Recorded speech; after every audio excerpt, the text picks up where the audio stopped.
Tu leur dois une repentance. Tu leur dois une repentance. Tu leur dois une repentance. Moi, l'Éternel, je t'ai appelé pour le salut. Je t'ai établi pour traiter alliance avec mon peuple. Voici mon serviteur que je soutiens. Voici mon messager que je soutiens. Voici mon élu en qui mon âme prend plaisir. Voici mon messager. Une nuit du 4 au 5 juin 2020, le Seigneur m'a réveillé vers 1h du matin. Par une frappe comme ça, je me lève, je me mets en position de méditation. Quand je commence à méditer, le Seigneur me dit, tu leur dois une repentance. À qui? Je dois une repentance à qui?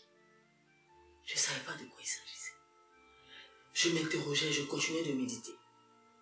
Et le Seigneur me faisait comprendre que dans le cadre de mon retour sur la scène musicale, je ne pouvais pas revenir sur la scène musicale sans me repentir personnellement de tous mes péchés, sans me repentir publiquement. J'avais déjà fait ma repentance. Mais maintenant, devant tout le monde comme ça, c'est quelque chose que je n'avais jamais fait. Alors j'ai commencé à lutter. Est-ce Dieu qui me parle?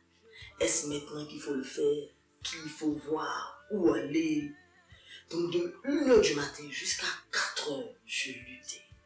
Je posais des questions au Seigneur.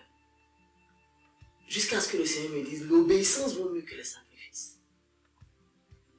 Et j'ai compris que là, le Seigneur s'attendait à moi. Mieux vaut obéir à Dieu plutôt que craindre les hommes. La repentance publique fait peur parce qu'on se dit, comment les gens vont me voir? Mon péché, c'est entre moi et Dieu.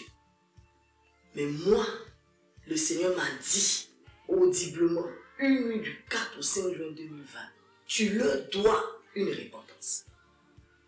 Et c'était entre moi et le Seigneur. Le Seigneur me donnait une instruction ferme. Avec mon niveau de consécration, avec l'ambition que j'avais de me présenter comme une personne qui obéit fidèlement à Dieu. Allais-je laisser cette occasion passer?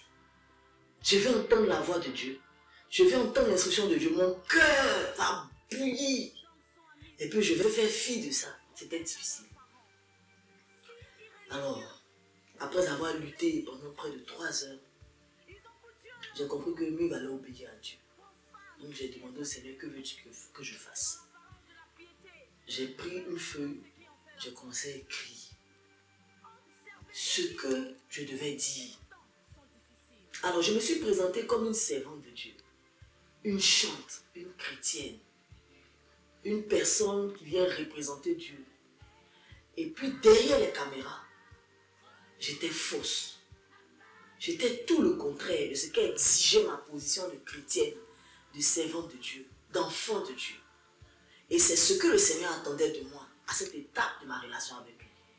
Que je vienne dire aux gens, je vous demande pardon. Voici ce que j'ai fait, voici ce que j'ai fait, voici ce que j'ai fait. Pendant que vous croyez que j'étais quelqu'un de bien, je me mettais en colère, je mentais, j'étais dans la fornication. Et vraiment, j'ai écrit. Et la plateforme qui s'offrait à moi, c'était Facebook. Parce que là, tout de suite, il fallait que j'utilise un moyen qui me permette d'atteindre le maximum de personnes. Parce que ce dont le Seigneur parlait, c'était des choses d'il y a plus de 10 ans en arrière, 15 ans en arrière. Il fallait réussir à atteindre des personnes même que j'ai perdu de vue. Donc, c'est Facebook qui s'offrait à moi.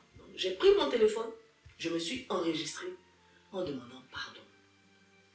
La vraie repentance exige que si on doit demander pardon à une personne, il faut aller vers la personne et lui demander pardon.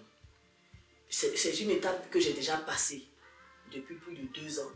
Je suis allé vers les personnes vers qui je devais aller. Mais maintenant, ce que le Seigneur exigeait de moi, c'était une repentance publique. Par rapport au public, par rapport à la scène, par rapport à la musique, par rapport à tous ceux qui ont été trompés devant les caméras. Et donc, j'ai demandé pardon. J'ai demandé pardon. J'ai supplié tous ceux qui pouvaient être derrière ce Facebook, cette caméra, de me pardonner de tous mes forfaits. Voici ce qui a été.